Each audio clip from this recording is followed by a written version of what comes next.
Alam nyo, dito sa Pilipinas, yung mga masisikap maghanap ng trabaho, yung mga masisipag pumasok araw-araw, yung mga pumupondo para sa gobyerno, naku, huwag kayo mag-alala, matik kagad ang pagpunta nyo sa langit. Kasi hindi pa kayo nagdodonasyon, kinukuha na kagad sa inyo. Nandiyan dyan ang AX, nandiyan dyan ang Tupad, nandiyan dyan ang 4-piece, at higit sa lahat, pati subsidy ng Meralco nila, sagot nyo na rin. Kaya huwag ka nang mag-alala, sagot na ng gobyerno ang pagpunta nyo sa langit.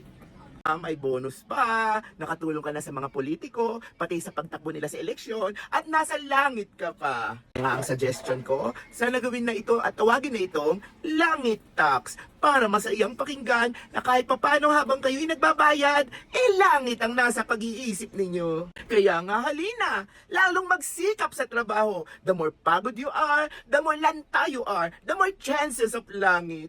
Tapos kapag kayo na nangailangan, sigurado ko sa inyo, kailangan yung patunayan na indigent din kayo.